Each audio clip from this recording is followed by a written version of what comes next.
الحمد لله وحده والصلاة والسلام على من لا نبي بعده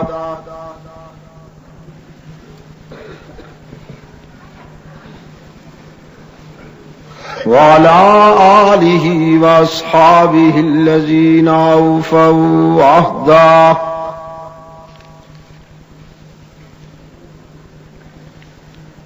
الذين هم مفاتيح الرحمة ومصابيح الغرر. أعوذ بالله من الشيطان الرجيم. بسم الله الرحمن الرحيم.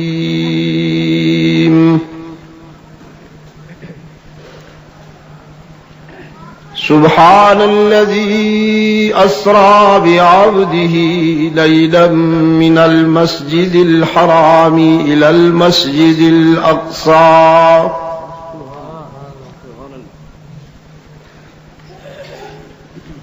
الذي باركنا حوله لنريه من آياتنا إنه هو السميع البصير.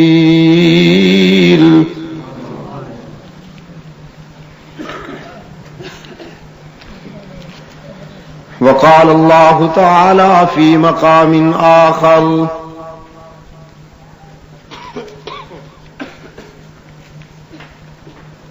وَإِذِ ابْتَلَىٰ إِبْرَاهِيمَ رَبُّهُ بِكَلِمَاتٍ فَأَتَمَّهُنَّ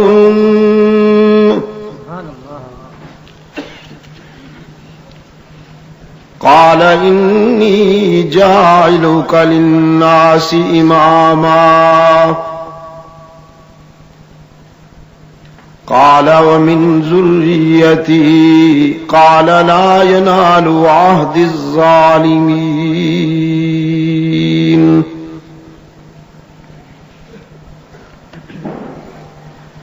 يا أيها الذين آمنوا قوا أنفسكم وأهليكم نارا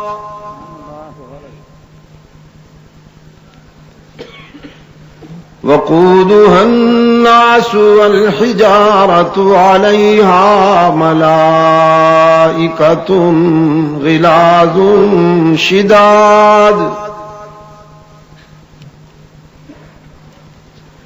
لا يعصون الله ما أمرهم ويفعلون ما يؤمرون.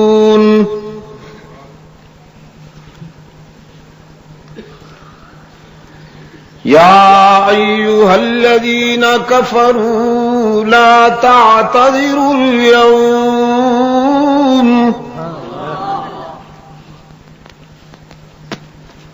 إنما تجزون ما كنتم تعملون.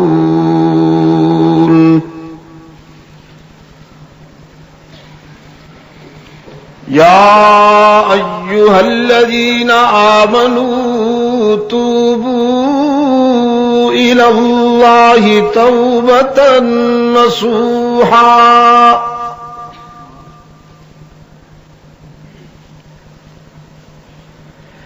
عسى ربكم أن يكفر عنكم سيئاتكم ويدخلكم جنات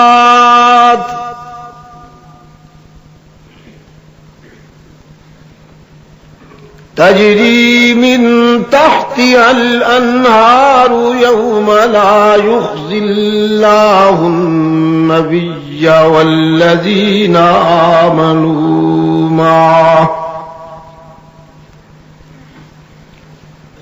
نورهم يسعى بين أيديهم وبأيمانهم يقولون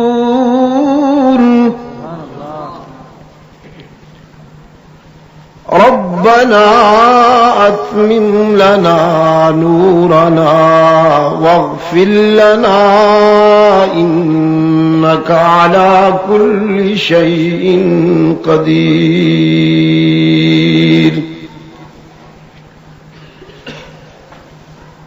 يا أيها النبي جاهد الكفار والمنافقين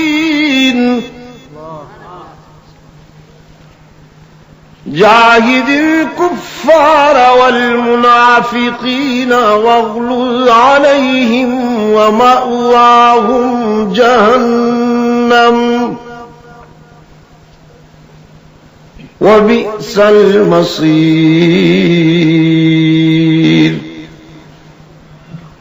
صدق الله مولانا العظيم وصدق رسوله النبي الأمي الكريم ونحن على ذلك لمن الشاهدين والشاكرين والحمد لله رب العالمين.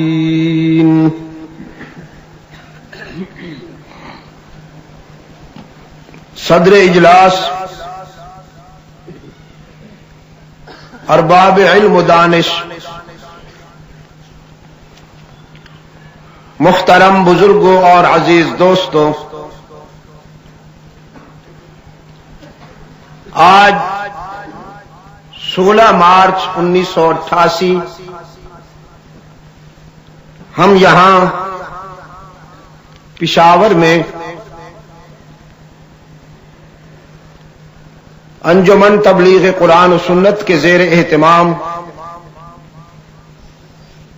2 روزہ معراج النبی کانفرنس کے ضمن میں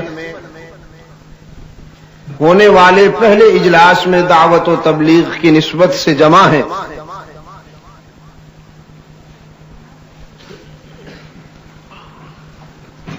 میں جیسا کہ آج دن کی ملاقات میں بھی عرض کر چکا ہوں، ایک طویل اور تھکا دینے والا سفر کر کے حاضر ہوا ہوں۔ اللہ تعالی اپنے فضل و کرم سے مجھے توفیق عطا فرمائے کہ میں موضوع سے متعلق آپ سے شرح صدر کے ساتھ گفتگو کر سکوں۔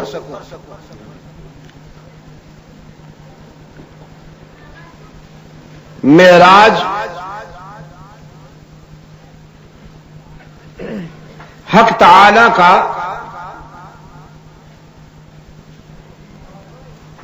وہ مثالی انعام ہے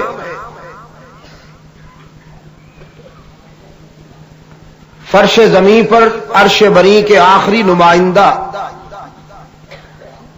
رحمت عالم صلی اللہ علیہ وسلم کے لیے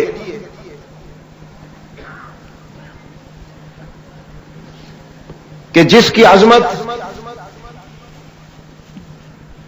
اور جس کی رفعت پر پوری انسانیت کو فخر ہے۔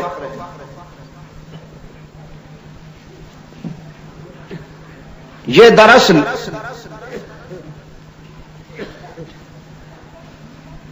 حق تعالی کی طرف سے عائد کردہ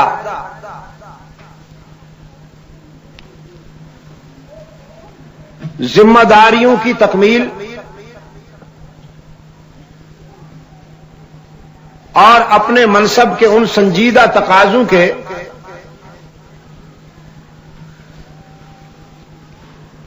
تکمیل کے بعد عطا ہونے والا وہ مثالی انعام ہے جو رحمت عالم صلی اللہ علیہ وسلم کو باقی تمام انبیاء اور رسل کی صف میں ایک امتیازی مقام عطا کرتا ہے۔ سیدنا ابراہیم علی نبینا وعلیہ التسلیم سے متعلق قرآن کریم کا یہ ارشاد کہ اللہ نے انہیں مختلف اسالیب میں آزمایا.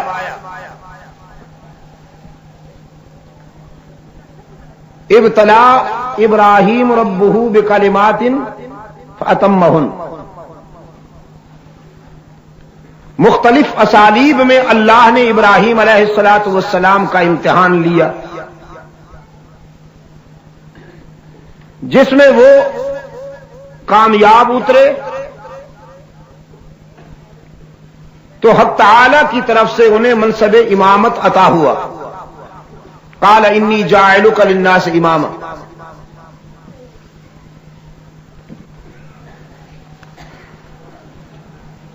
رحمت عالم صلی اللہ علیہ وسلم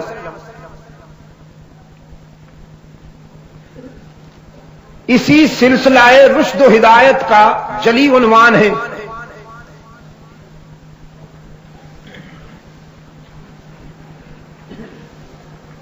حق تعالی نے جہاں اپنے محبوب کو ایک امتیازی شان سے نوازا ہے،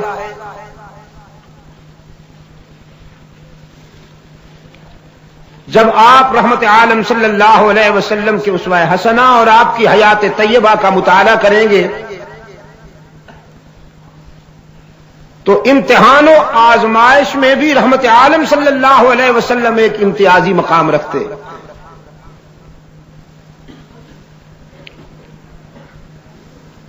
وہ امانت کہ جو حرا کی خلوتوں میں سونپی گئی،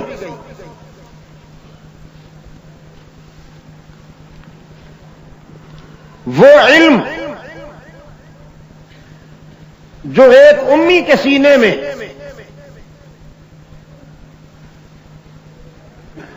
حق تعالی نے اتارا، اس علم کے اجالوں کو اللہ کے بندوں تک پہنچانے اور عملی زندگی میں اس کے تقاضوں کی تکمیل میں رحمت عالم صلی اللہ علیہ وسلم اتنے فکر مند تو تھے کہ آپ کی زبان پر یہ جملہ آیا خشیت علی نفسی، مجھے تو اپنی جان کی فکر ہے کہ یہ ذمہ داری میں کیسے پوری کروں گا اور یہ بوجھ میں کیسے اٹھاؤں گا.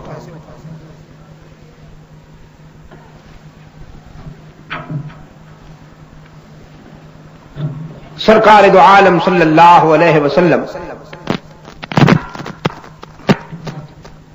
حرا کی خلوتوں سے جب وحی کا پہلا سبق لے کر تشریف لاتے ہیں،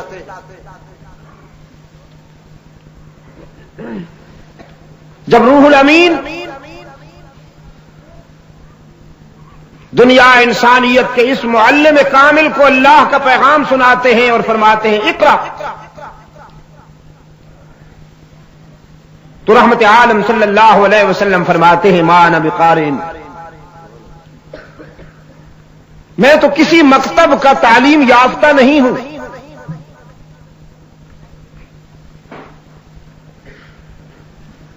ایک اور مفہوم علماء نے یہ بیان کیا ہے کہ وحی کی ہیبت و جلالت کی وجہ سے رحمت عالم صلی اللہ علیہ وسلم کی کیفیت یہ تھی کہ آپ نے فرمایا ان حالات میں کیسے پڑھ سکتا ہوں. تو روح الامین نے رحمت عالم صلی اللہ علیہ وسلم کو اپنی آغوش امانت میں لے کر کھینچا اور چھوڑ دیا، پھر لیا اور چھوڑ دیا، پھر اپنی آغوش امانت میں لیا اور چھوڑ دیا، پھر فرمایا اقرا بسم ربک الذی خلق. تو اب رحمت عالم صلی اللہ علیہ وسلم نے اللہ کی عطا کردہ توفیق کے ساتھ وحی کی اتباع شروع کی.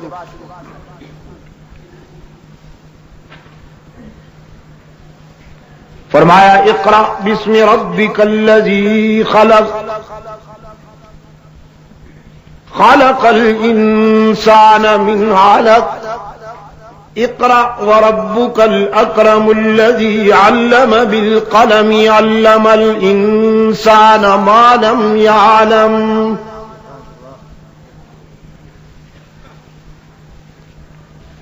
یہ اس علم کی تعلیم دی جا رہی ہے رحمت عالم صلی اللہ علیہ وسلم کو، جس کے متعلق حق تعالی نے فرمایا وَعَلَّمَكَ مَا لَمْ تَكُنْ تَعْلَمْ وَكَانَ فَضْلُ اللَّهِ عَلَيْكَ عَظِيمًا۔ محبوب، ہم نے آپ کے سینے میں علم و حکمت کے وہ خزانے اتارے ہیں، وہ اسرار و رموز اتارے ہیں کہ جو آپ نہیں جانتے تھے۔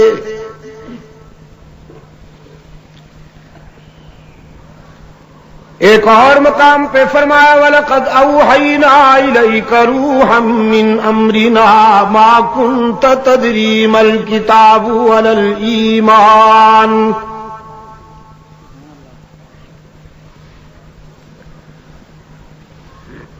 ہم نے علم کی روشنی آپ کے سینے میں اتاری ہے،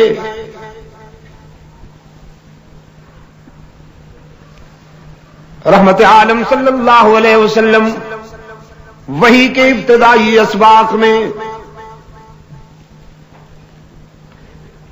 اس خیال سے کہ کوئی جملہ، کوئی لفظ، کوئی حرف چھوٹ نہ جائے ذرا تیزی کیا کرتے تھے۔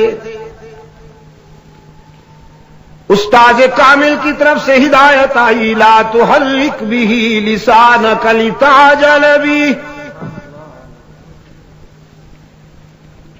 ان علینا جمعه وقرآنه فإذا قرأناه فاتبع قرآنه ثم إن علينا بيانه۔ میرے محبوب، زبان تیزی سے نہ چلایا کیجیے، لا تحرک به لسانک لتعجل به، اس خیال سے کہ کوئی جملہ، کوئی لفظ، کوئی حرف چھوٹ نہ جائے۔ چھوٹے کیوں؟ ان علینا جمعہ وقرآنہ، یہ تو ہماری ذمہ داری ہے کہ قرآن کریم کی صداقتیں آپ کے سینے میں اتارنا بھی ہمارا کام، آپ کی زبان پر قرآن کریم جاری کرنا بھی ہماری ذمہ داری، اور پھر اس کے مفاہیم و معانی اور اس کی حکمتیں آپ سے بیان کروانا بھی ہماری ذمہ داری۔ اس حوالے سے میں ایک بات عرض کرنا چاہتا ہوں۔ دنیا کے باقی تمام علوم کسبی ٹھہرے، لیکن قرآن کریم وہابی علم ہے، یہ انسان کے اختیار میں نہیں ہے کہ اسے اپنے سینے میں اتار لے۔ قرآن کریم انہی سینوں میں اترتا ہے جن کا انتخاب رب العالمین فرما لے۔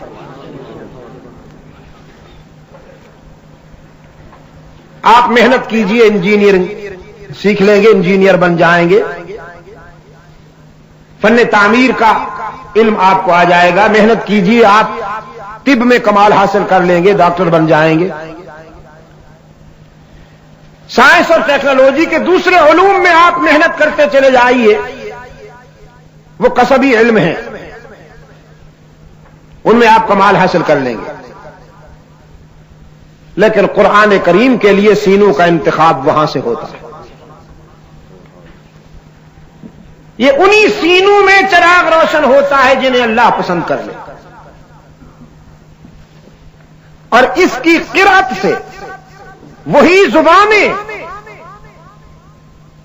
فیض یاب ہوتی ہیں جن کا انتخاب وہاں سے ہو جائے، اور اس کے مفاہیم و معانی کے ادراک اور شعور سے وہی دل و دماغ استفادہ کرتے ہیں جن کا انتخاب رب العالمین فرمانا۔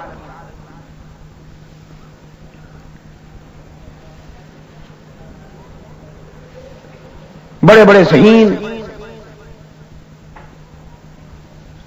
بڑے بڑے فتین لوگ اپنی ذہانت و فطانت میں جواب نہیں رکھتے، لیکن قرآن کریم کا علم حاصل نہیں کر پائے۔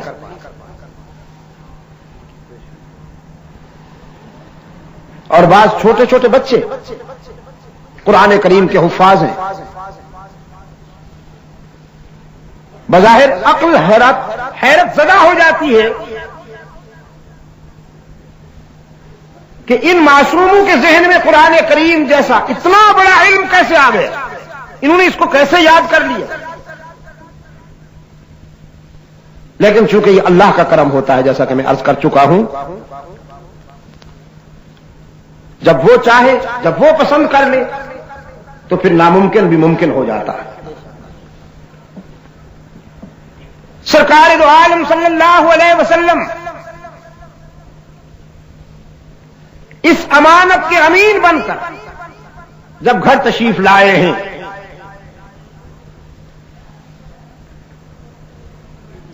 تو حدیث میں آیا ہے کہ اللہ کے رسول صلی اللہ علیہ وسلم کے جسد اطہر پر کپکپی تھی، سنسنی تھی، جلالت وحی کی وجہ سے. آپ صلی اللہ علیہ وسلم کی جبین اطہر پر پسینے کے قطرے چمک رہے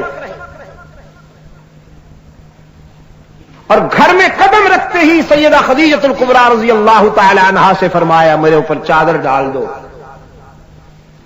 مجھ پہ کمبل ڈال دو، زملونی 3 مرتبہ ارشاد فرمایا.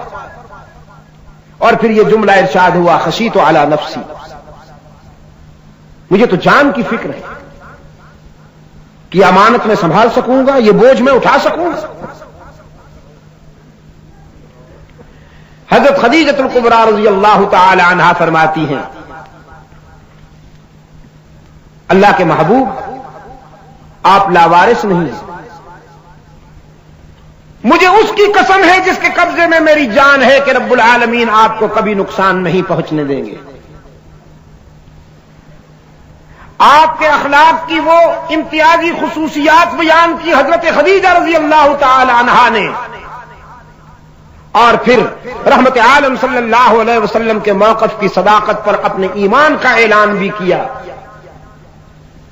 اور فرمایا دنیا کو یہ بات سمجھ میں آئے یا نہ آئے، لیکن میں سمجھ چکی ہوں کہ آپ اللہ کے آخری رسول ہیں اور اللہ نے آپ کو اپنا آخری پیغامبر بنا کر بھیجا ہے.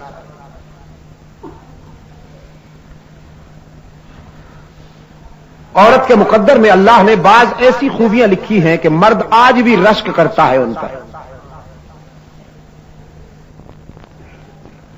اگر یہ اپنے مقام کو پہچان لے، احساس کمتری سے نکل آئے. یہ معاشرہ جس معاشرے نے عورت کمپلیکس فیلنگز میں مبتلا کرتے ہوئے پیچھے دھکیلنے کی کوشش کی اور یہ تاثر دیا کہ ساری عظمتیں مرد کے لیے ہیں، عورت کی پرواز تو بس گھر کی 4 دیواری کچن تک ہے.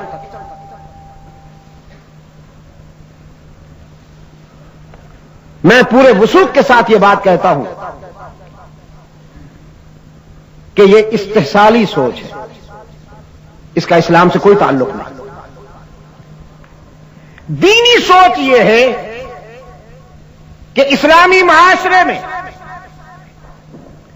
نظریاتی سفر کرتے ہوئے عورت اور مرد گاڑی کے 2 پہیے ہیں.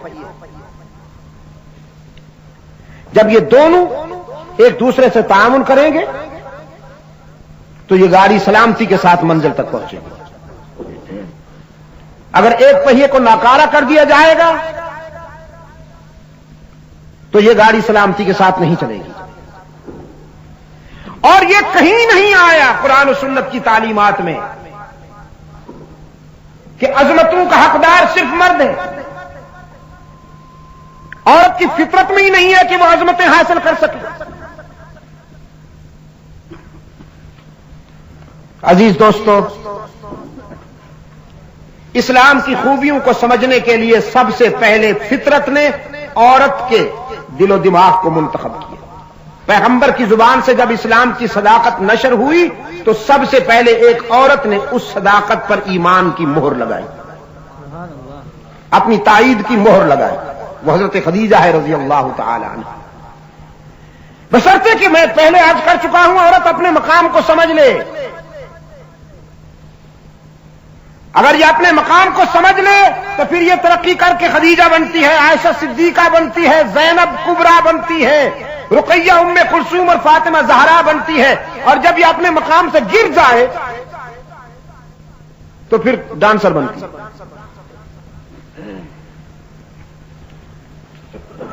پھر یہ گاتی ہے، تھرکتی ہے. اور جب یہ اس مقام پر چلی جائے تو گٹر کے بدبودار کیڑے سے بھی بدتر ہو جاتی ہے، بے وزن ہو جاتی ہے. اور جب یہ اپنے مقام کو پہچان لے اور اس معیار پر پوری اتر جائے تو پھر یہ اتنی بلند ہو جاتی ہے کہ بعض اوقات مرد بھی اس کو رشک کی نگاہوں سے دیکھتا ہے. اس کی اس خوش نصیبی کا مقابلہ کون کرے کہ بہرحال یہ ماں بنتی ہے، جتنی چھوٹی ہی کیوں نہ ہو. مرد کتنا ہی بلند ہو جائے وہ بیٹا ہی رہتا ہے. تو بیٹا بیٹا ہے، ماں ماں ہے.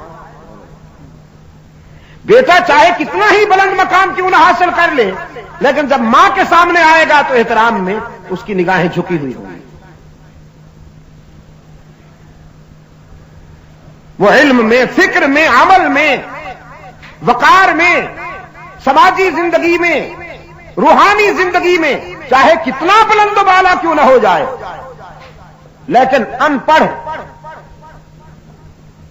ماں کے سامنے جب وہ آئے گا تو احترام میں اس کی نگاہیں جھکی ہوئی ہوں. سرکار دو عالم صلی اللہ علیہ وسلم کو جو امانت سونپی گئی، آپ صلی اللہ علیہ وسلم کا یہ امتحان ہوا، اس امتحان میں سرکار دو عالم صلی اللہ علیہ وسلم کامیاب ہوئے. اس علم کو اللہ کے محبوب نے اللہ کے بندوں تک پہنچانے میں اپنی ساری صلاحیتیں صرف کی.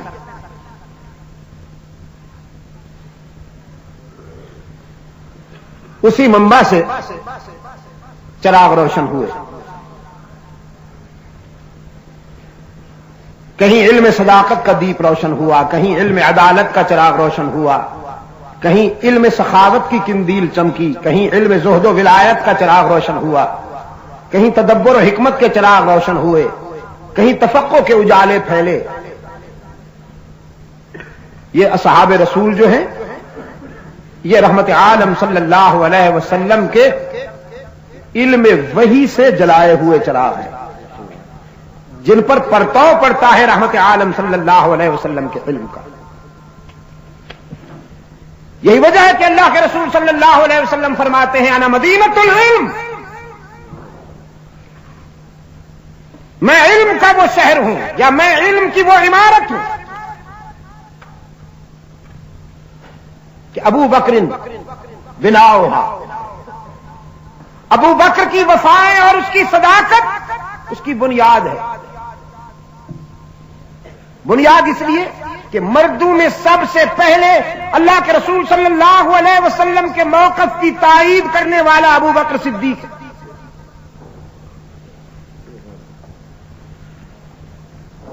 کلمہ خیر میں سبقت حاصل کر لی. چنانچہ رحمت عالم صلی اللہ علیہ وسلم فرمایا کرتے تھے ابو بکر میرا وہ دوست ہے کہ جب ساری دنیا انکار کر رہی تھی ابو بکر نے اقرار کیا. جب ہر طرف سے دشمنی اور عداوت کے طوفان اٹھے ہوئے تھے ابو بکر نے اطاعت و محبت کے چراغ جلائے. جب ہر طرف سے میرے بائیکاٹ کے فیصلے ہو گئے، لوگوں نے کہا لا تنفقوا علی من عند رسول اللہ حتی ينفضوا، ابو بکر نے اپنا سب کچھ میرے مشن پر قربان کیا. اجمی فنکاروں نے چور بازاری کی انتہا کر دی، پہلے تینوں عناوین کو نظر انداز کر کے آخر تک پہنچ گئے.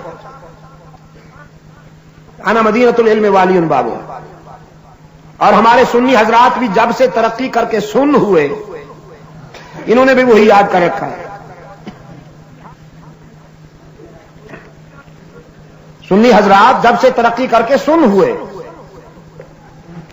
یہ بھی کہتے ہیں علی انا مدینۃ العلم والی بابوہا. عمارت کا تصور ہی نہیں جب تک اس کی بنیادیں نہ ہوں، اس کی دیواریں نہ ہوں، اس کی چھت نہ ہو. دیواریں نہ ہوں تو دروازہ کہاں لگے گا، چھت نہ ہو تو دیوار عمارت مکمل کہاں ہوگی؟ بنیادیں نہ ہوں تو پھر وہ ہوگی کہاں؟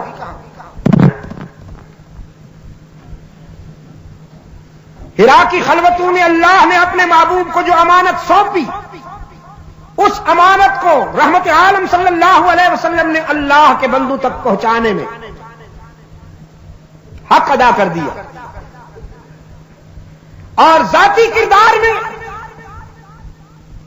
احقاق حق اور ابطال باطل کا سفر کرتے ہوئے جو استقامت کا مظاہرہ کیا، اس کا نتیجہ تھا کہ حاسدین آتش زیر پا ہوئے۔ یہ یاد رکھیے،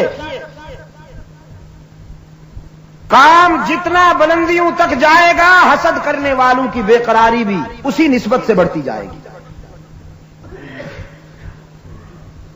کام جوں رفعت اور ترقی کی منزلیں طے کرے گا، حاسدین کی بیماری، حسد کی بیماری اسی نسبت سے بڑھتی چلی جائے گی۔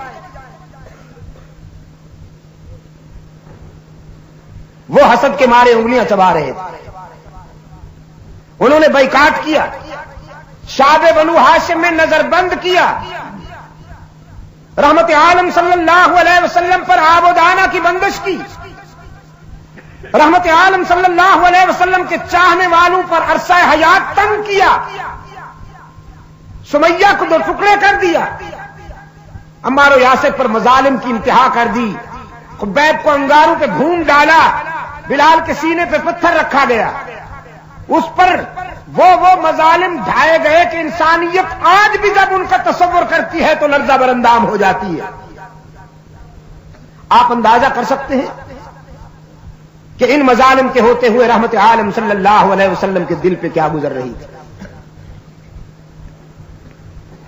بات صرف اتنی تھی کہ رحمت عالم صلی اللہ علیہ وسلم آستانہ پرستوں سے سمجھوتا کرنے کے لیے تیار نہیں تھے، اور نہ اس پر تیار تھے کہ محض چار دیواری میں بیٹھ کر اللہ اللہ کریں، ذکر و فکر میں اپنے آپ کو بند کر لیں چار دیواری کے اندر، اور دنیا میں جو کچھ ہوتا ہے ہونے میں۔ یہ رحمت عالم صلی اللہ علیہ وسلم کو گوارا نہ تھا، اور نہ اسلام کی یہ منشا ہے۔ جیسے عصر حاضر میں سب سے بڑا متقی وہ ہوتا ہے جو عملی زندگی سے ہٹ کر، محلے والوں سے کٹ کر، حجرے کے دروازے بند کر کے دن رات مصلے پہ نظر آئے۔ لوگ کہتے ہیں بڑا متقی، اور میں اس کو مفرور کہتا ہوں۔ عملی زندگی سے مفرور۔ اگر تقوی کا یہی معیار ہوتا تو خود سرور کائنات صلی اللہ علیہ وسلم یہی کرتے، صدیق اکبر رضی اللہ تعالیٰ عنہ یہی کرتے، فاروق اعظم رضی اللہ تعالیٰ عنہ کی سیرت یہی ہوتی، عثمان ذو النورین کی حیات طیبہ میں یہی ملتا۔ لیکن ہم اللہ کے رسول اور ان کے غلاموں کو، ان کے رضاکاروں کو کبھی بدر میں دیکھتے ہیں، کبھی احد میں دیکھتے ہیں، کبھی تبوک میں دیکھتے ہیں، کبھی احزاب میں دیکھتے ہیں، کبھی یرموک میں دیکھتے ہیں، کبھی مدائن میں دیکھتے ہیں، کبھی قادسیہ میں دیکھتے ہیں۔ ایک محاذ جنگ سے آ رہے ہیں، دوسری کی طرف تیاری ہو رہی ہے، اور رحمت عالم صلی اللہ علیہ وسلم کے کبھی دانت شہید ہو رہے ہیں، کبھی جسم زخمی ہو رہا ہے، کبھی وطن چھوڑ رہے ہیں، کبھی سوشل بائیکاٹ کا مقابلہ کر رہے ہیں، عملی زندگی کے تمام تقاضوں پر پورے اترتے ہوئے نظر آتے ہیں۔ اگر کہیں منڈی لگتی ہے تو رحمت عالم وہاں مبلغ بن کر پہنچے ہوئے ہیں، اگر کہیں بازار میں لوگ جمع ہو گئے ہیں تو داعی حق کو صداقت کی حیثیت سے رحمت عالم صلی اللہ علیہ وسلم وہاں پہنچ کر اللہ کا پیغام بلند کر رہے ہیں۔ اگر کسی انسان پر ظلم ہو رہا ہے تو رحمت عالم صلی اللہ علیہ وسلم مظلوم کے ساتھی بن جاتے ہیں اور ظالم سے ٹکراتے ہوئے نظر آتے ہیں۔ اگر کوئی بھوکا ہے تو اللہ کا رسول خود فاقے کر کے اس کو کھانا کھلاتا ہے۔ رحمت عالم صلی اللہ علیہ وسلم فرماتے ہیں اس متقی، اس عابد کی ساری عبادت اس کے منہ پہ مار دی جائے گی، جس نے پیٹ بھر کے کھانا کھایا اور مصلے پہ کھڑے ہو کے عبادت کی، درا حال ہے کہ اس کے پہلو میں کوئی انسان ساری رات بھوکا رہا، ساری عبادت اس کے منہ پہ مار دی جائے گی۔ کوئی انسان بھوکا رہا، کوئی مسلمان نہیں، چاہے کوئی غیر مسلم ہو، لیکن اگر وہ دکھ میں مبتلا ہے، مصیبت میں مبتلا ہے، تو سب سے بڑی عبادت یہ ہے کہ آپ اس کے دکھوں کا مداوع کریں، آپ اس کی مصیبت میں کام آئیں۔ اگر آپ کو اس کے دکھ کی پرواہ نہیں، اگر آپ کو اس کے آنسو کی پرواہ نہیں، اگر آپ کو اس کے بھوک کی پرواہ نہیں، آپ کو اس کے بچوں کے بلکنے تڑپنے اور بے قراری کی پرواہ نہیں، آپ نے مصلی بچھا کر نیت باندھ لی ہے اور عبادت میں کھڑے ہو گئے ہیں، رحمت عالم صلی اللہ علیہ وسلم نے فرمایا ان سجدوں کی، اس قیام کی، اس ذکر و فکر کی کوئی قیمت نہیں۔ حدیث میں آتا ہے اللہ کہ رسول صلی اللہ علیہ وسلم نے فرمایا، حق تعالیٰ فرمائیں گے حشر میں اپنے بندے سے، میں بیمار تھا، تیرے دل میں اتنی گنجائش نہیں تھی کہ تو مجھے پوچھنے کے لیے چلا آتا، میں بھوکا تھا، تجھے خیال نہ آیا کہ تو مجھے کھانا کھلاتا، میں مصیبت میں مبتلا تھا، تجھے خیال نہ آیا کہ تو میرا حال پوچھتا۔ عرض کیا جائے گا الہ العالمین تو ان تمام تکلفات سے پاک ہے، تو بیمار ہونے سے پاک ہے، تو بھوکے ہونے سے پاک ہے، تو مبتلا مصیبت ہونے سے پاک ہے۔ رب العالمین فرمائیں گے میرا فلاں بندہ بیمار تھا، تو نے اس کی مزاج پرسی کی، میرا فلاں بندہ تیرے پڑوس میں، تیرے محلے میں بھوکا تھا، میں نے جو تجھے رزق دیا تھا تو نے بانٹ کر کھایا تھا، تیرے محلے اور تیرے پڑوس میں میرا فلاں بندہ مصیبت میں مبتلا تھا، تجھے اس کے آنسو کی فکر ہوئی، تو نے جا کر اس کا حال پوچھا۔ اگر تو میرے کسی بیمار بندے کی عیادت کے لیے چلا جاتا تو گویا تو میرے پاس آتا، اگر تو کسی بھوکے کو کھانا کھلاتا تو گویا تو مجھے کھانا کھلاتا، اگر تو کسی پریشان حال انسان کے آنسو اور دکھوں کا مداوع کرتا تو گویا میرے دکھوں کا مداوع کرتا۔ آپ نے اس سے اندازہ فرمایا کہ اللہ کو اپنے بندوں سے کتنا پیار ہے، اور جب میں یہ کہہ رہا ہوں تو پورے وثوق سے کہہ رہا ہوں کہ بیمار ہونے والا انسان، دکھوں میں مبتلا ہونے والا انسان یا بھوکا انسان، چاہے گناہگار ہو، چاہے فاسق ہو، فاجر ہو، لیکن اللہ کو اس سے بھی پیار ہے۔ آپ کبھی آزما کے تو دیکھیے، کسی غیر مسلم کے دکھوں کا ساتھ دیجئے، کسی گناہگار کے آنسو پوچھیے، کسی خطاکار کی بھوک کا ازالہ کیجئے، انشاءاللہ حشر کے میزان میں جب آپ کے اعمال ترازو میں تلیں گے تو سب سے زیادہ وزن اسی عمل کا ہوگا۔ فرار کا نام تقویٰ رکھ دیا گیا، عملی زندگی سے فرار کا نام تقویٰ رکھ دیا گیا۔ برائی چوراہے پہ ناچ رہی ہے، شر کے اڈے آباد ہیں، خیر منہ چھپائے پھرتی ہے بیچاری، اسے سر چھپانے کے لیے جگہ نہیں ملتی، ظالم خود کو ناقابل تسخیر سمجھنے لگا ہے، مظلوم کی زبان پر متا نصر اللہ کی صدائیں بلند ہو رہی ہیں، اور حضرت صاحب حجرے میں عبادت کر رہے ہیں۔ یہ کسی کو ہاتھ تو کیا لگائیں، کسی کی طرف بھرپور نظر سے دیکھتے ہی نہیں، یوں بیٹھے رہتے ہیں، صرف اس وقت دیکھتے ہیں جب کسی مرید سے نذرانہ ملنے کی توقع ہو، اس وقت غور سے دیکھتے ہیں۔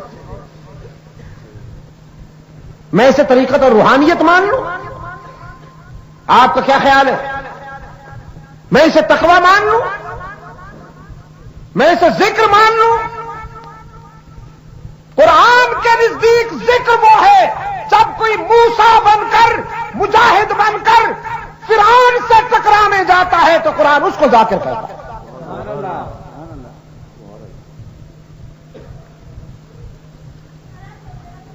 اس اہم مشن پر روانگی کے وقت حضرت موسیٰ علیہ الصلوۃ والسلام نے اللہ سے جو دعا کی تھی، فرمایا رب اشرح لی صدری ویسر لی امری واحلل عقدۃ من لسانی یفقہوا قولی۔ وَاجْعَلْ لِي وَزِيرًا مِّنْ أَهْلِي هَارُونَ أَخْشُدُدْ بِهِ أَزْرِي وَأَشْرِكْهُ فِي أَمْرِي كَيْ نُسَبِّحَكَ كَثِيرًا وَنَذْكُرَكَ كَثِيرًا إِنَّكَ كُنتَ بِنَا بَصِيرًا۔ اے ہمارے رب، دعوت و تبلیغ کے مشن میں سب سے پہلے تو میرا سینہ کھول دے، شرح صدر عطا کر ربی، اشرح لی صدری ویسر لی امری، اور اس راستے کی مشکلات بھی آسان کر، ویسر لی امری۔ دعوت و تبلیغ کے سفر میں، اس نظریاتی سفر میں جو متوقع مشکلات ہیں، جو فطری مشکلات ہیں، ان مشکلات میں بھی آسانی عطا فرما کہ تو ہی تو مشکل کشا ہے۔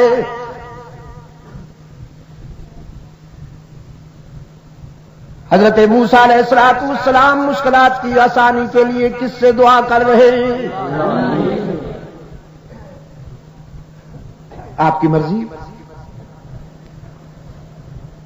آپ جس سے چاہیں مشکل کشائی کے لیے توقع قائم کریں۔ انبیاء اور رسول نے جب بھی مشکلات کے لیے آسانی کی طلب کی ہے تو صرف اللہ سے کی ہے، بس۔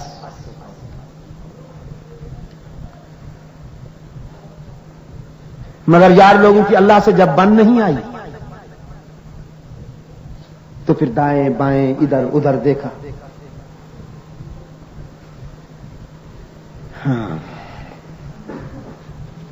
شوہر سے بے وفائی کرنے والی خاتون رسوا ہو جاتی ہے معاشرے میں، یاد رکھیے گا۔ انسان جب اللہ کے در سے ہٹ جائے، فطرت اس کو رسوا کر کے چھوڑتی، ذلیل کر کے چھوڑتی۔ جانوروں کے آگے مانگتا ہوا نظر آیا مجھے انسان، جانوروں کے آگے، گھوڑے کے آگے انسان مانگتا ہوا نظر آتا ہے۔ مانگتا ہے کہ نہیں مانگتا؟ آپ نے یہ منظر دیکھا ہے کبھی؟ تفصیل میں مت جاؤ، جتنا میں کہہ رہا ہوں اتنا بولو، تم آگے ڈیٹیل بیان کرتے ہو، یعنی مجھ سے بڑا خطیب ہے۔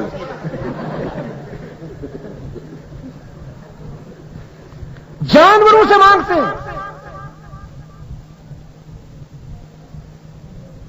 قبروں کے سامنے سوالی بن کر کھڑے ہوتے ہیں، ہوتے کہ نہیں ہوتے؟ آپ نے دیکھا ہے کہ نہیں دیکھا؟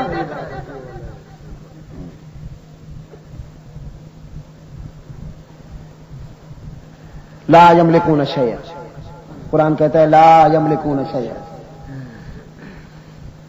لا یخلقون وہم یخلقون۔ وہ تو ایک اور مقام پہ فرمایا لن یخلقوا ذبابا ولو اجتمعوا لہ،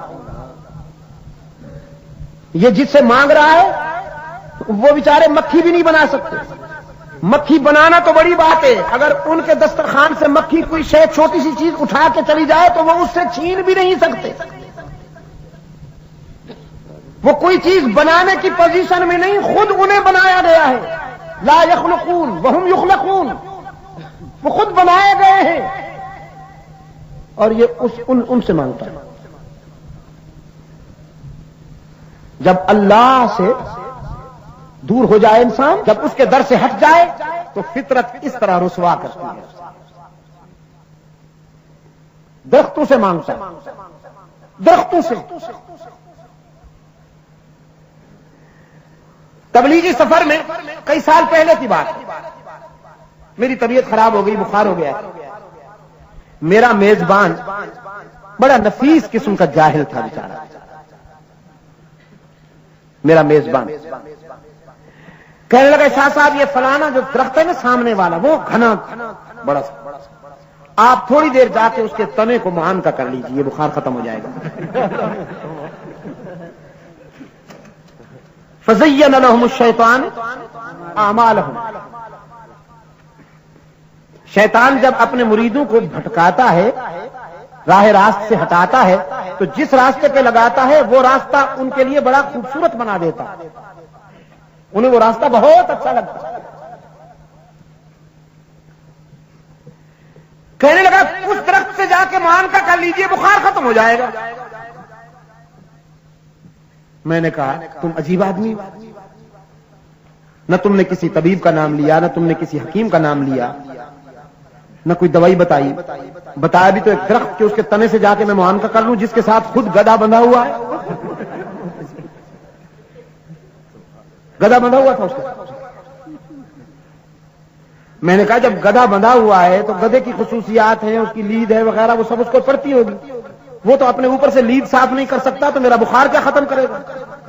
اس نے کہا جی ہمیں تو جب بھی بخار ہوتا ہے ہم جا کے اس سے چمٹ جاتے ہیں، بخار ختم ہو جاتا ہے۔ یہ ہے فزین لهم الشیطان اعمالهم۔ انسان جب اپنے اصل سے ہٹ جائے گا، جب اللہ کے در سے ہٹ جائے گا تو فطرت اسے رسوا کرے گی۔ تمام انبیاء اور رسل نے مشکلات کے وقت کسے پکارا؟ آدم سے لے کر محمد۔ بلکہ اگر آپ اجازت دے تو میں کہوں آدم سے لے کر ایدم تک، آدم سے لے کر ایدم تک اہل نظر نے جب بھی مشکل میں نام لیا تو اللہ ہی کا نام لیا، مگر اہل نظر کی بات کر رہا ہوں، اہل وطن کی نہیں۔ اہل نظر نے جب بھی پکارا ہے مشکلات میں، کسے پکارا ہے؟ آج آپ ایسی جگہ بیٹھے ہیں، میں حیران ہوں میرے دوست کیسے کیسے مقام پر جلسہ رکھ دیتے ہیں۔ ہمارے ایک عزیز کی آج تقریب تھی، عقد نکاح تھی، تو انہوں نے اس خوشی میں یہ پروگرام ترتیب دیا ہے۔ اب ان کا ذوق تھا کہ یہی ہونا چاہیے، ٹھیک ہے بھائی، مردہ بدست زندہ۔ ہمارے آرگنائزر صاحب جو ہیں یہ چونکہ ان سے ایگری ہو گئے تو ہم حاضر ہیں۔ ان دیواروں کو بھی سنا دیجیے حق و صداقت کی یہ صدا، تاکہ حشر میں یہ بھی گواہی دے۔ انسانی مشکلات و مصائب میں کام آنے والا کون؟ آدم کا مشکل کشا، ابراہیم کا مشکل کشا، اسماعیل کا مشکل کشا، یعقوب کا مشکل کشا، یوسف کا مشکل کشا، موسیٰ کا مشکل کشا، رحمت عالم صلی اللہ علیہ وسلم کا مشکل کشا، صحابہ و اہل بیت و اولیاء کرام کا مشکل کشا، صدیقین و شہداء کا مشکل کشا، میرا اور آپ کا مشکل کشا، یا اللہ بھی ہی پہ ہمیشہ زور دیا کیجئے پشاور کے روشن ضمیروں، تاکہ بھی کے بیماروں کو اللہ شفائے کاملہ عطا فرمائے۔ دیکھیے نا جی، ہم تو خلوص کے ساتھ علاج بھی کرتے جائیں گے، دعائیں بھی کرتے جائیں گے، شفا من جانب اللہ ہوتی ہے، یہ اسی کے اختیار میں۔ رب اشرح لی صدری ویسر لی امری۔ الہ العالمین دعوت و تبلیغ کے سفر میں سب سے پہلے تو شرح صدر عطا فرما، اور پھر اس راستے کی مشکلات کو بھی آسان فرما۔ ویسر لی واحلل عقدۃ من لسانی یفقہوا قولی، اور پھر میرے زبان و بیان کی گرے بھی کھول دے، میری زبان و بیان کی گرانیاں بھی دور کر دے۔ رحمت عالم صلی اللہ علیہ وسلم نے فرمایا، حضرت موسیٰ علیہ السلام نے چونکہ بچپن میں انگارے کو منہ میں ڈال لیا تھا تو زبان پہ گرہ آ گئی تھی۔ وہ جب مسٹر فرعون نے حضرت موسیٰ علیہ السلام کے متعلق کہا کہ یہ تو خطرناک ہے، داڑھی پکڑ لی تھی نا موسیٰ علیہ السلام نے فرعون کی، اتنی مضبوطی سے پکڑی کہ کمبخت کے دانت بچ گئے۔ بچے کا ہاتھ بہت ہی خطرناک ہوتا ہے۔ سانپ کو بھی پکڑ لے تو جب مر جاتا ہے تو پھر بھی نہیں چھوڑ پکڑے رکھتا.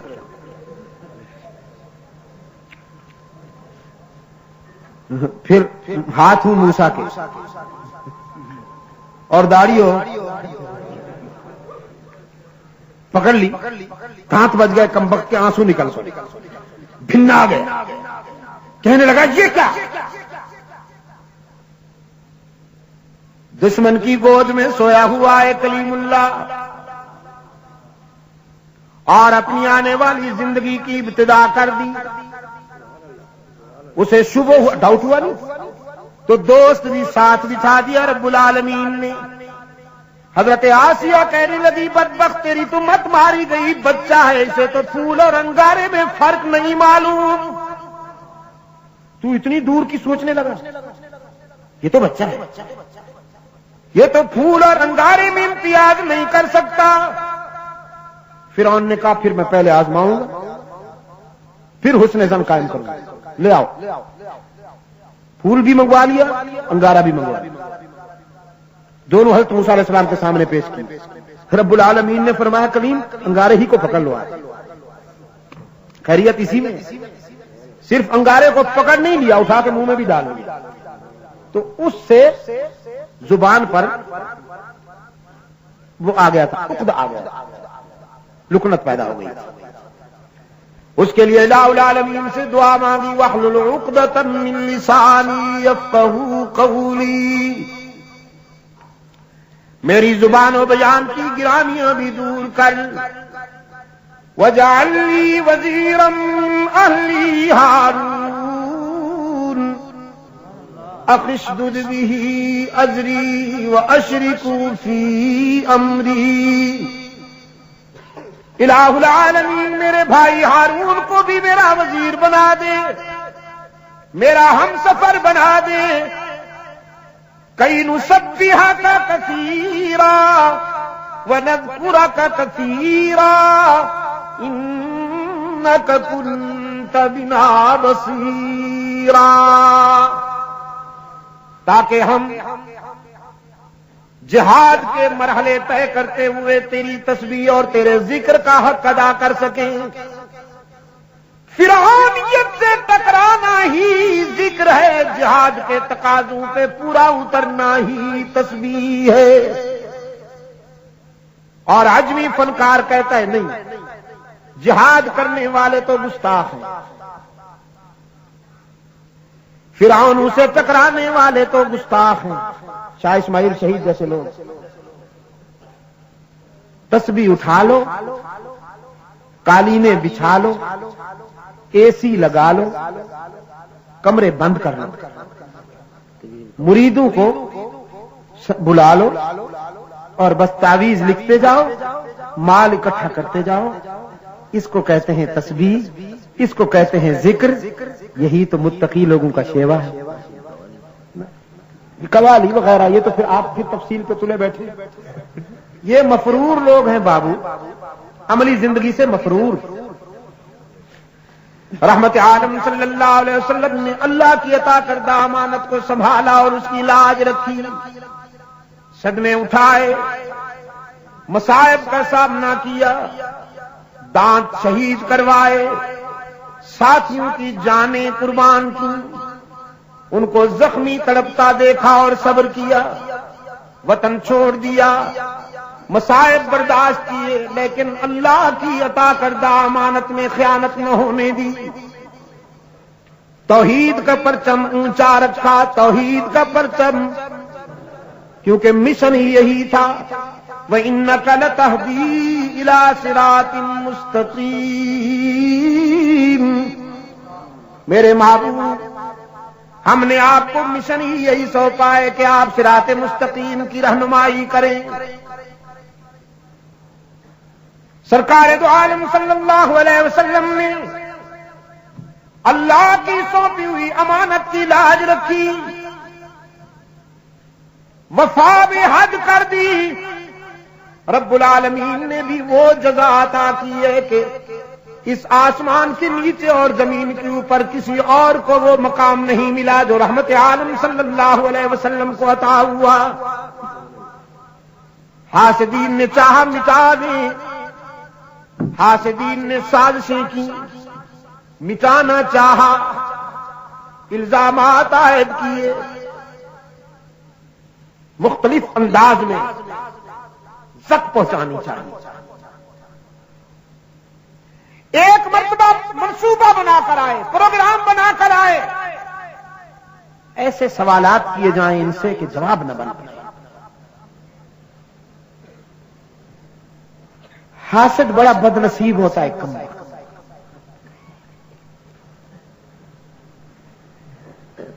سوچ کر یہودیوں کے بڑے بڑے علماء کو جمع کیا، یہودی لابی کے دانشور جمع ہوئے اور ایک طویل میٹنگ کے بعد سوالات مرتب ہوئے کہ یہ جا کے محمد عربی صلی اللہ علیہ وسلم سے پوچھے جائیں، جواب نہیں بن پڑے۔ چنانچہ ایک وفد اللہ کے رسول صلی اللہ علیہ وسلم کی خدمت میں حاضر ہوا، کہنے لگے اگر آپ اللہ کے سچے رسول ہیں تو ہمارے ان سوالوں کا جواب دیجیے۔ روح کیا ہے؟ اصحاب کہف کیا تھے؟ ان کی تفصیل کیا ہے؟ اور سکندر ذوالقرنین کون تھے؟ رحمت عالم صلی اللہ علیہ وسلم نے فرمایا کل تمہارے سوالوں کا جواب دوں گا۔ کیا فرمایا؟ کل تمہارے سوالوں کا جواب دوں گا۔ کل کے لیے کیوں فرمایا؟ کہ وہاں سے اطلاع آ جائے گی بذریعہ وحی، مجھے ان سوالوں کا جواب مل جائے گا تو میں انہیں بتا دوں گا۔ یہی بات تھی نا؟ اگر وحی کی انتظار کی ضرورت نہ ہوتی بارگاہ رسالت میں تو کل کے وعدے کی ضرورت نہیں تھی، آج ہی جواب دے دیتے۔ جو علام الغیوب ہوتا ہے، جو عالم غیب ہوتا ہے، اسے کسی کی انتظار نہیں ہوا کرتی، وہ نقد جواب دے دیا کرتا ہے۔ لیکن یہ بات میں کئی مرتبہ عرض کر چکا ہوں کہ پیغمبر عالم غیب نہیں ہوتا، عالم وحی ہوتا ہے۔ اللہ کے رسول صلی اللہ علیہ وسلم نے کل کا وعدہ اس لیے فرمایا کہ حق تعالیٰ کی طرف سے بذریعہ وحی مجھے ان سوالوں کا جواب مل جائے گا، میں انہیں بتا دوں گا۔ لیکن حق تعالیٰ کے ہاں یہ بات محسوس کی گئی کہ میرے پیغمبر نے جب کل کا وعدہ کیا ہے تو انشاءاللہ نہیں کہا۔ اپنے پیغمبر کو یہ حقیقت باور کرانے کے لیے کہ آئندہ آپ جب کبھی آنے والی کل سے متعلق کوئی وعدہ کیا کریں تو انشاءاللہ ضرور کہا کریں، ایک محدود وقت تک کے لیے وحی کا سلسلہ بند کر دیں۔ کل آ گئی وحی نہ ہوئی۔ مشرکین نے جواب طلب کیے، اللہ کے رسول صلی اللہ علیہ وسلم نے شریفانہ اعتذار کرتے ہوئے پھر وعدہ کیا۔ دوسری کل گزر گئی، تیسری کل گزر گئی، چوتھی کل گزر گئی، ہفتے گزرنے لگے اور دشمن کو موقع ملا، انہوں نے تالیاں بجائی، مذاق کیا، زہریلا پروپیگنڈا کیا کہ لیجیے ہمارے سوالوں کا جواب نہیں بن پایا۔ ایک دن کا وعدہ کیا، اب اتنے دن ہو گئے، اور حدیث میں آتا ہے کہ سرکار دو عالم صلی اللہ علیہ وسلم کی آنکھیں آنسو سے لبریز ہوا کرتی تھیں، بار بار آسمان کی طرف اس طرح اٹھتی تھیں جیسی شدت پیاس میں کوئی پیاسا پانی کی طرف دیکھتا۔ بالآخر ایک دن رحمت عالم صلی اللہ علیہ وسلم کی سماعت تک حاسدین کا یہ جملہ ٹکرایا کہ اللہ نے بھی محمد کا ساتھ چھوڑ دیا صلی اللہ علیہ وسلم، اللہ نے بھی رحمت عالم صلی اللہ علیہ وسلم کا ساتھ چھوڑ دیا۔ فرش والوں میں سے تو کوئی پہلے بھی قابل ذکر تائید حاصل نہیں تھی، لیکن اب عرش والے نے بھی انہیں تنہا چھوڑ دیا۔ یہ جملہ سن کر سرکار دو عالم صلی اللہ علیہ وسلم رقت، عاجزی اور اضطراب کے عالم میں رب العالمین کے حضور دست بدعا ہوا، برستی ہوئی آنکھوں کے ساتھ کہ الہ العالمین اب یہ صورتحال میرے لیے ناقابل برداشت ہے، تیرے لیے سارے جہان سے ٹکرا سکتا ہوں لیکن تو روٹ جائے تو کیسے برداشت کروں؟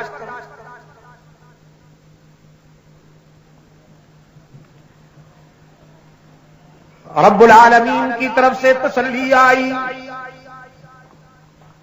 فرمایا والضحیٰ واللیل اذا سجا ما ودعک ربک وما قلی وَلَلْآخِرَةُ خَيْرٌ لَكَ مِنَ الْأُولَىٰ وَلَسَوْفَ يُعْطِيكَ رَبُّكَ فَتَرْضَىٰ أَلَمْ يَجِدْكَ يَتِيمًا فَآوَىٰ وَوَجَدَكَ ضَالًّا فَهَدَىٰ وَوَجَدَكَ عَائِلًا فَأَغْنَىٰ فَأَمَّا الْيَتِيمَ فَلَا تَقْهَرْ وَأَمَّا السَّائِلَ فَلَا تَنْهَرْ وَأَمَّا بِنِعْمَةِ رَبِّكَ فَحَدِّثْ۔ مجھے ابھرتے ہوئے سورج کی جوانی کی قسم اور کائنات کو اپنے سناٹے کی آغوش میں لے لینے والی رات کی سیاہی کی قسم، میرے محبوب تیرے حاسد نے غلط کہا، ساری دنیا کے تعلقات اور رشتے ٹوٹ سکتے ہیں لیکن میں تجھے تنہا نہیں چھوڑوں گا۔ ما ودعک ربک وما قلی وَلَلْآخِرَةُ خَيْرٌ لَكَ مِنَ الْأُولَىٰ۔ میرے پیغمبر یہ جو کچھ کر سکتے ہیں کر لیں، میری تقدیر نے لکھ دیا ہے کہ انجام آپ کے حق میں ہوگا، جیت آپ کی ہوگی، ان کے مقدر میں شکست لکھی جا چکی ہے اور آپ کے لیے جیت مقدر بن چکی ہے۔ میں نے تو تجھے دور یتیمی میں بھی تنہا نہ چھوڑا، تو اب تو میرا نمائندہ ہے، میں تجھے کیسے تنہا چھوڑ دوں گا؟ میرے محبوب جب تو لاوارث نظر آتا ہے تو میں تیرا وارث بنتا ہوں، جب تو راہ حق کا متلاشی نظر آتا ہے تو میں تجھے رہنمائی کرتا ہوں، میری نعمتوں کا شکر ادا کرتے جائیے۔ لیکن الہ العالمین اتنے دن ہو گئے وہی نہیں ہوئی، میں نے تو ایک دن کا وعدہ کیا تھا، یہاں ہفتوں تک نوبت آئی۔ رب العالمین نے فرمایا لا تقولن لشیء انی فاعل ذلک غدا الا ان یشاء اللہ۔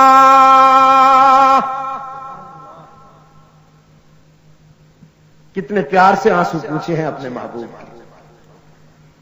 فرمایا میرے پیغمبر آپ نے کل کا وعدہ کرتے ہوئے یہ کہا تھا نا کہ تمہارے سوالوں کا جواب میں دوں گا، آئندہ جب آپ اس قسم کا کوئی وعدہ کیا کریں، کسی آنے والی کل سے متعلق کسی کام کی بات کیا کریں تو یہ نہ کہا کیجیے کہ انی فاعل یا انی قائل، میں کروں گا یا میں کہوں گا، الا ان یشاء اللہ۔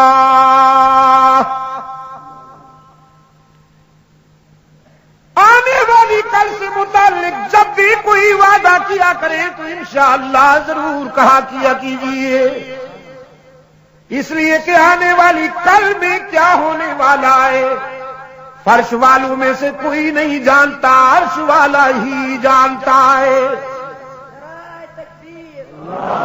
کل کیا ہونے والا ہے کون جانتا ہے؟ وما تدری نفس ماذا تکسب غدا، کل کسی کے ہاتھوں سے کیا ہو جائے گا فرش والوں میں سے کوئی نہیں جانتا، عرش والا ہی جانتا ہے۔ یہ ضابطہ بتا دیا، یہ قانون بتا دیا۔ پھر تینوں سوالوں کا جواب وحی کی روشنی سے حل کر دیا۔ فرمایا یسألونک عن الروح قل الروح من امر ربی ویسألونک عن ذی القرنین قل سأتلو علیکم منہ ذکرا انا مکننا له فی الارض وآتیناہ من کل شیء سببا فأتبع سببا۔ اور تیسرے سوال کا جواب دیتے ہوئے فرمایا نحن نقص علیک نبأہم بالحق انہم فتیۃ آمنوا بربہم وزدناہم ہدی وربطنا علی قلوبہم اذ قاموا فقالوا ربنا رب السماوات والارض لن ندعو من دونه الہا لقد قلنا اذا شططا۔ میں آپ کے سامنے یہ پس منظر اس لیے عرض کر رہا ہوں کہ سرکار دو عالم صلی اللہ علیہ وسلم نے اللہ کا پیغام اس کے بندوں تک پہنچانے میں، توحید کے تقاضوں کو پورا کرنے میں وفا کا جو معیار قائم کیا ہے، اس کا تقاضا تھا کہ جزا بھی اسی معیار کے مطابق ملتی۔ چنانچہ جن لوگوں نے آپ صلی اللہ علیہ وسلم کو مٹانا چاہا، آپ کو زخم پہنچانے میں جلی و خفی حربیں استعمال کیے، آپ کی جدوجہد کو پابند زمیں کرنا چاہا، رب العالمین نے اپنے محبوب کو اتنا بلند کر دیا، رب العالمین نے اپنے محبوب کی شان اتنی بلند کر دی کہ حاسدین چکرا گئے۔ انہیں رحمت عالم صلی اللہ علیہ وسلم کا عروج دیکھ کر حیرت ہوئی۔ معراج کی حقیقت جب دنیا کے سامنے پیش ہوئی، ابو جہل بدحواسی کے عالم میں صدیق اکبر رضی اللہ تعالی عنہ کے دروازے پہ پہنچا، بدحواسی کے عالم میں کہنے لگا ابو بکر تم تو ان کی ہر بات کی ہاں میں ہاں ملا دیتے ہو، ان کی ہر بات کو تسلیم کر لیتے ہو، اب وہ جو کچھ کہہ رہے ہیں وہ بھی مان لو گے؟ صدیق اکبر رضی اللہ تعالی عنہ نے فرمایا کیا کہہ رہے ہیں؟ کوئی نئی بات ہو گئی؟ ابو جہل کہنے لگا ہاں نئی بات تو ہو گئی۔ وہ کہہ رہے ہیں کہ رات کے ایک حصے میں اللہ نے انہیں عرش بری پہ بلایا، ساتوں آسمانوں کی سیر کرائی، جنت کے مناظر دکھائے، اللہ سے باتیں ہوئیں، بد نصیبوں کا انجام دیکھا، اور ایک ہی شب میں یہ ساری کاروائی مکمل ہو گئی۔ ابو بکر، عقل انسانی میں آنے والی بات ہے یہ؟ صدیق اکبر رضی اللہ تعالی عنہ نے فرمایا اگر تو کہتا ہے تو عقل انسانی میں نہیں آئے گی، لیکن اگر رحمت عالم نے فرمایا ہے تو یہ ہماری سمجھ میں اس لیے آئے گی کہ ہم عقل کو رحمت عالم کی سچائی پہ قربان کر چکے ہیں۔ ہمارا عقل اور ہمارا شعور، ہمارا ادراک اور ہمارا فہم رحمت عالم صلی اللہ علیہ وسلم کی سچائی پہ قربان ہو چکا ہے۔ ہمارے نزدیک عقل و شعور کی بات وہی ہے جو رحمت عالم کی زبان سے نکلی۔ ہمارے نزدیک عقل و شعور کی بات وہ نہیں ہے کہ جو ہماری سمجھ میں آئے۔ ہم اپنے عقل، اپنی ادراک اور اپنے شعور کو رحمت عالم صلی اللہ علیہ وسلم کی صداقتوں پہ قربان کر چکے ہیں۔ میں ابھی جاتا ہوں اور رحمت عالم صلی اللہ علیہ وسلم سے سب کچھ معلوم کرتا ہوں۔ چنانچہ صدیق اکبر رضی اللہ تعالی عنہ بارگاہ رسالت میں تشریف لائے۔ حدیث میں آتا ہے کہ اللہ کے رسول صلی اللہ علیہ وسلم کی نگاہیں منتظر تھیں اپنے یار غار کی۔ ابو بکر صدیق رضی اللہ تعالی عنہ کو آتے ہوئے دیکھا تو صحابہ سے فرمایا قریب آنے دو ذرا، ابو بکر کو میرے قریب ہے۔ صدیق اکبر رضی اللہ تعالیٰ عنہ قریب ہو کر بیٹھ گئے اور اللہ کے رسول صلی اللہ علیہ وسلم نے معراج کی تفصیلات بیان کی ہیں صدیق اکبر کے سامنے. ام ہانی کے گھر سے لے کر مسجد اقصی تک اور پھر پہلے آسمان سے لے کر اللہ کے قرب کے مرحلوں تک سرکار دو عالم صلی اللہ علیہ وسلم معراج کی تفصیلات بیان کرتے جا رہے ہیں. اور جب وقفہ ہوتا ہے صدیق اکبر تصدیق کی مہر لگاتے ہیں کہ صدقت یا رسول اللہ، آپ نے جو کچھ فرمایا ہے وہ سچ.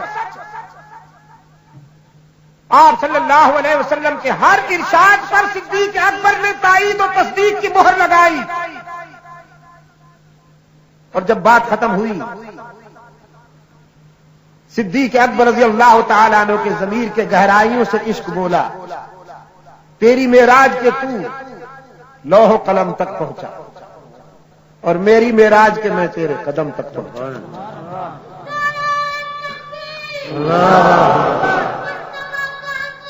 ابو بکر رحمت عالم صلی اللہ علیہ وسلم نے فرمایا انت صدیق یا ابا بکر. ابو بکر آج تک تو ابو بکر تھا، آج کے بعد قیامت تک تیرا نام آسمانوں کی فضاؤں میں صدیق گونجے گا کہ تو موقف رسول کا مصدق ہے. اگر زندگی رہی تو انشاءاللہ اس سلسلے میں تفصیلات کل بیان ہوں. آج کی گفتگو تمہید، آج کی گفتگو کل کی باتوں کی تمہید.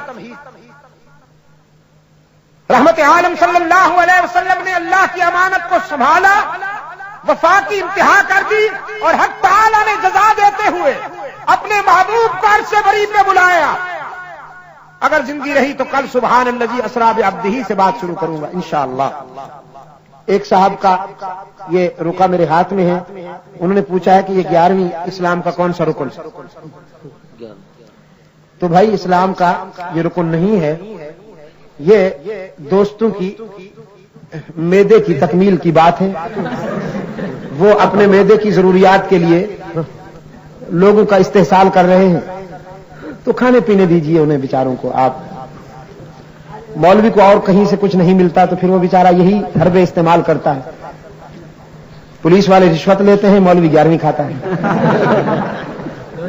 تو آپ بہرحال اگر مناسب سمجھتے ہیں تو یہ ان کا سلسلہ چلنے دیں، نہیں سمجھتے تو ان کو سمجھائیں، اللہ تعالیٰ ان کو سمجھ عطا فرمائے. اسلام کا رکن نہیں ہے یہ، یعنی حد تو یہ ہے کہ جن کے نام پر یہ سب کچھ ہوتا ہے. سید عبد القادر گیلانی محبوب سبحانی رحمت اللہ تعالی علیہ نے کبھی 11ویں نہ لی نہ دی اور نہ یہ اصطلاح کبھی انہوں نے استعمال کی، نہ کبھی انہوں نے سنی. واللہ العظیم سمت اللہ سید عبد القادر گیلانی کے وہم و گمان میں بھی نہیں تھا کہ میرے دوست ایسے بھی پیدا ہوں گے کہ جو میرے نام پر دودھ پیئیں گے، مال کھائیں گے اور اسے اسلام کی جز بنا دیں گے. ان کے وہم و گمان میں بھی یہ بات نہیں. وہ تو حملی تھے. میں تو انہیں مظلوم کہتا ہوں، اس سلسلے میں وہ مظلوم ہیں. حشر میں ان کا گریبان پکڑیں گے کہ تم نے یہ ایک چیز اپنی طرف سے گھڑ لی اور اسے دین بنا لیا اور اس کی نسبت کر دی میری طرف. سید عبد القادر گیلانی رحمت اللہ تعالی علیہ اس بات پر خوش ہوتے ہیں کہ اللہ کی توحید بیان کی جائے. وہ داعی قرآن و سنت، وہ مبلغ اسلام تھے. وہ اس بات پر خوش ہوتے ہیں کہ سنتوں کی اتباع کی جائے. وہ اس بات پر خوش ہوتے ہیں کہ بدعات کا رد کیا جائے، شرک کا رد کیا جائے.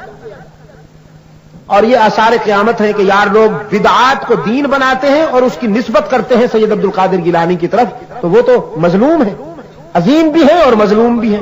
اور میں کہا کرتا ہوں کہ یہ عجیب ادا ہے فطرت کی کہ کوئی جتنا عظیم ہوتا ہے وہ اتنا مظلوم بھی ہوتا ہے. تو یہ بھائی دین کا کوئی رکن نہیں ہے، یہ یار لوگوں کی معاشی ضرورت ہے، معدے کی ضرورت ہے. اللہ تعالی اصلاح کی توفیق عطا فرمائے. آپ یہ علاج جاری رکھیں، انشاءاللہ وہ وقت آئے گا کہ یہ ساری بیماریاں دور ہو جائیں گی. مجھے تبلیغ قرآن و سنت کے اس دور کے جلسے یاد ہیں کہ جب جہانی بھٹو صاحب کا زمانہ تھا. ہاں جی، حضرت مفتی صاحب رحمت اللہ تعالی علیہ، ہزاروی صاحب رحمت اللہ تعالی علیہ، مولانا سید گلباشاہ صاحب رحمت اللہ علیہ، مفتی صاحب پوپلزئی رحمت. یہ قافلہ تھا ایک، یار کیسے لوگ. کیسے لوگ تھے، زمین کھا گئی آسمان کیسے کیسے، یہ سب لوگ روٹ کر چلے گئے اور اب ہم باقی رہ گئے. ہمارے متعلق پتہ نہیں لوگوں کے کیا کیا حسن ظن ہیں. اس دور میں تبلیغ قرآن و سنت کے جلسے ہوا کرتے تھے. اس دور سے ان بیماریوں کا علاج ہم نے شروع کیا ہوا ہے. ویسے تو اللہ تعالی ہمارے اسلاف کو کروٹ کروٹ سکون عطا فرمائے، اللہ تعالی ان کو دائمی راحتوں سے ہمکنار فرمائے. یہ شمع ان کی جلائی ہوئی ہے، ہم تو مقلد لوگ ہیں نہیں. میں تو کہا کرتا ہوں یہ روڈ ان کا بنایا ہوا ہے. اب اس روڈ پر پہلے وہ کاریں چلتی رہیں، اب ہم جیسے چھکڑے چل رہے ہیں. آپ سمجھے کہ نہیں؟ راہ انہوں نے ہموار کی ہے، مارے انہوں نے کھائی ہے، ہیرو ہم بنتے ہیں. لیکن کچھ اللہ تعالیٰ قبول فرما لے. بہرحال اپنی حیثیت کے مطابق کچھ نہ کچھ بات ہم سے ہوئی، یہ اس کا کرم ہے. ہم نے ایک فکر دیا، ہم نے ذہنوں میں کچھ روشنی بھرنے کی کوشش کی ہے قرآن و سنت کے حوالے سے. گئے دن کے تنہا تھا میں انجمن میں، یہاں اب میرے رازداں اور بھی. وہ زمانہ چلا گیا جب صرف عبد المجید نبین کہا کرتا تھا کہ روافض کے جلوس بند ہونے چاہیے. یاد ہے وہ زمانہ؟ اور کچھ لوگ کہتے تھے ان باتوں کی کیا ضرورت. آج اللہ کے فضل و کرم سے بچہ بچہ یہی کہہ رہا ہے. آج یہ آواز صرف مجلس تحفظ حقوق اہل سنت کی نہیں ہے، یہ آواز صرف انجمن تبلیغ قرآن و سنت کی نہیں ہے. انشاءاللہ ملک کا بچہ بچہ یہی کہتا ہے کہ روافض کے فرقہ وارانہ جلوسوں پر پابندی لگنی چاہیے تاکہ اس ملک میں امن و امان بحال ہو سکے. تو یہ علاج جاری رکھیں آپ. اللہ تعالیٰ آپ کا حامی و ناصر ہو. انشاءاللہ یہ بیماریاں دور ہو جائیں گی. یہ جو نئی نسل ہے نا، انشاءاللہ ان کے ذہنوں میں علم اور فکر کی روشنی آ رہی ہے، اور انشاءاللہ یہ شرک و بدعت کا ایسا تعاقب کریں گے کہ ساری قضائیں ادا ہو جائیں گی انشاءاللہ. تو آپ کو بھی چاہیے کہ اپنا اور اپنے آنے والی نسلوں کا مستقبل بچانے کے لیے آپ بھی صحیح فیصلہ کریں، نظم و ضبط کے ساتھ آنے والے حالات کے ہر چیلنج کا مقابلہ کرنے کی تیاری کریں، جس کے لیے 8 اپریل کو صوبائی سطح پر ڈیرہ اسماعیل خان میں آئین شریعت کانفرنس سرحد کی تاریخ کے لیے ایک یادگار دن آ رہا ہے، جس میں اسلام کے شہدائیوں نے اپنے ملی اتحاد کا مظاہرہ کرتے ہوئے نظم و ضبط کے ساتھ اپنی متحدہ قوت کا مظاہرہ کرتے ہوئے یہ ثابت کرنا ہے کہ جب تک ہم زندہ ہیں اس سرزمین پر نہ امریکہ کا انقلاب آئے گا، نہ سرخ انقلاب آئے گا. انشاءاللہ اس سرزمین کا مقدر ہے محمدی انقلاب. محمدی انقلاب اور محمدی انقلاب بس. وہ محمدی انقلاب جس کی عملی تعبیر شاگردان رسول نے دور خلافت راشدہ میں دنیا کے سامنے پیش کی. وہ عملی تعبیر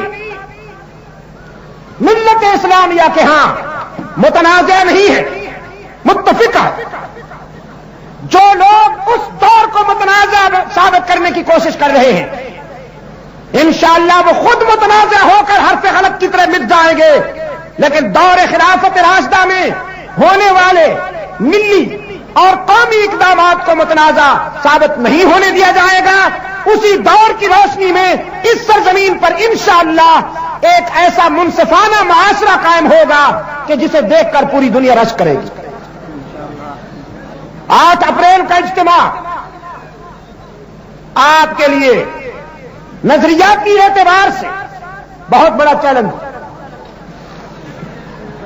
جس کی کامیابی آپ کی کامیابی نہیں، آنے والی نسلوں کی بھی کامیابی.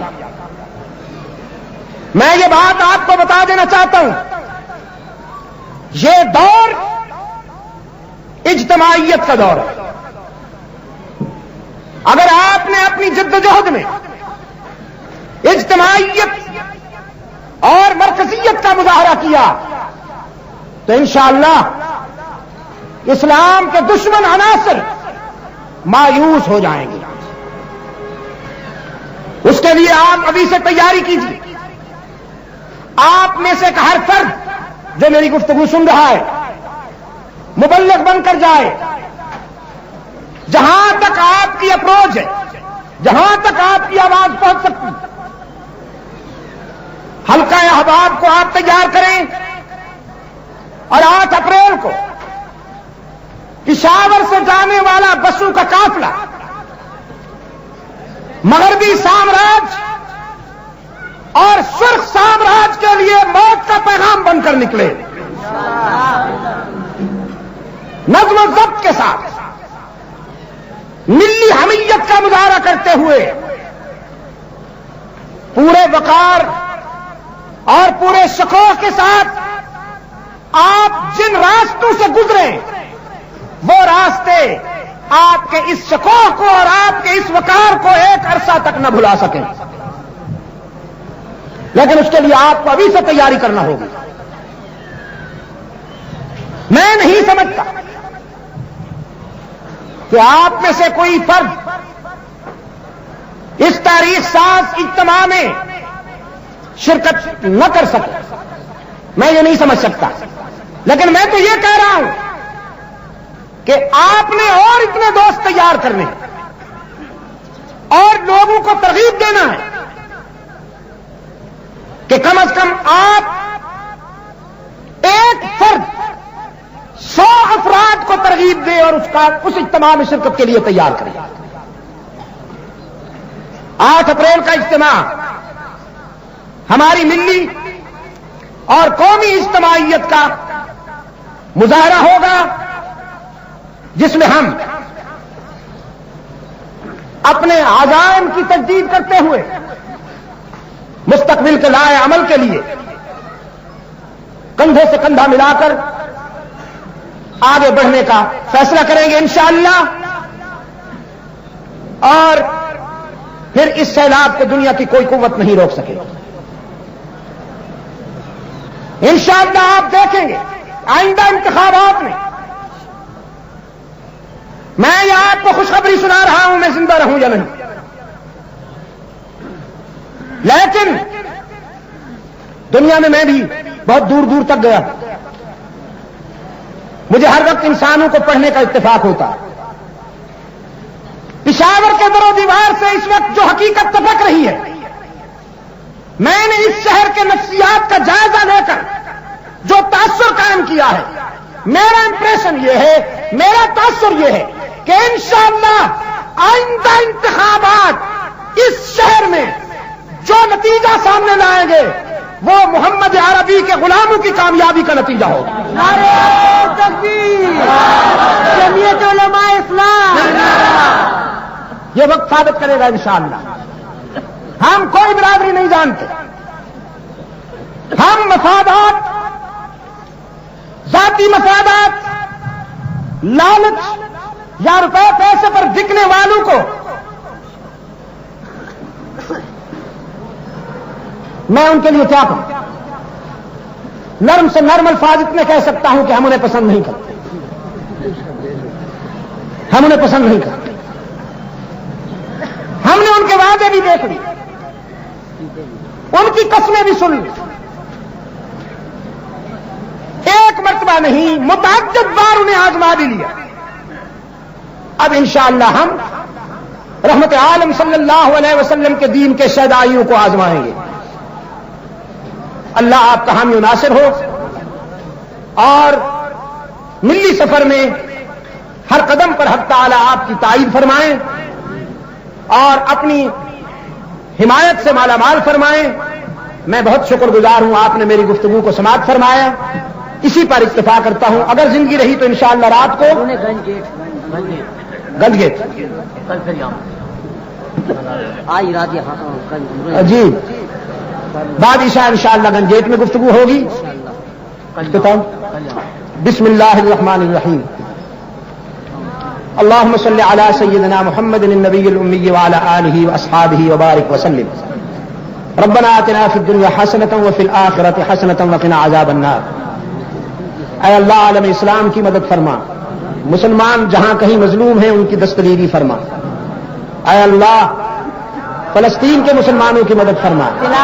ابھی تک میں نے نماز نہیں پڑھی، ہر ضد نہیں مانا کرتا ہوں، نماز عصر میں نے ابھی تک نہیں پڑھی، آپ سمجھے. اور رات 1 بجے سے جو سفر شروع ہوا ہے، آپ مجھ سے پوچھیں نا کہ میرے دماغ میں کتنی آوازیں گونج رہی ہیں. آپ کی یہ جو آواز ہے یہ تو بالکل میں نے سنی نہیں، یہ تو اوپر سے گزر گئی ہے. انشاءاللہ زندگی رہی تو رات کو یہ سارے تقاضے پورے ہوں گے. اے اللہ فلسطین کے مسلمانوں کی مدد فرما، ہمارے افغانستان کے بھائیوں کو اے اللہ نظریاتی منزل عطا فرما، ان کی مشکلات کو کم سے کم کرتے ہوئے انہیں اپنے عزائم میں کامیابی نصیب فرما.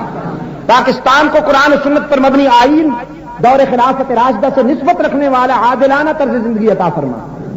اور اس منزل کے حصول کے لیے اے اللہ جو لوگ کام کر رہے ہیں، جو محنت کر رہے ہیں، ان کی مدد فرما.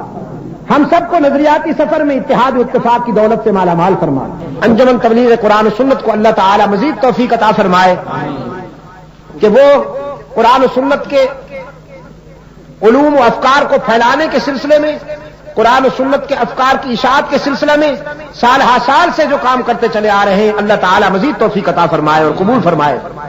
اللهم صل على سيدنا محمد النبي الأمي وعلى آله وأصحابه وبارك وسلم. ربنا آتنا في الدنيا حسنة وفي الآخرة حسنة وقنا عذاب النار. ربنا ظلمنا أنفسنا وإن لم تغفر لنا وترحمنا لنكونن من الخاسرين. اے اللہ عالم اسلام کی مدد فرما، مسلمان جہاں کہیں مظلوم ہیں اپنے فضل و کرم سے ان کی دستگیری فرما. فلسطین کے مسلمانوں کی، افغانستان کے مسلمانوں کی، انڈیا میں رہنے والے مسلمانوں کی مدد فرما. پاکستان کو اے اللہ قرآن و سنت پر مبنی آئین عطا فرما. دور خلافت راشدہ سے نسبت رکھنے والا منصفانہ طرز زندگی عطا فرما. تمام روحانی جسمانی بیماروں کو اے اللہ شفائے کاملہ عطا فرما. کچھ دوستوں نے خاص طور پر دعا کے لیے درخواست کی ہے، میں دعا کرتا ہوں اللہ تعالیٰ ان کی مشکلات کو آسان فرمائے. کچھ دوستوں نے بیماروں کے لیے دعا کی درخواست کی ہے، اللہ تعالیٰ سب بیماروں کو شفائے کاملہ عطا فرمائے.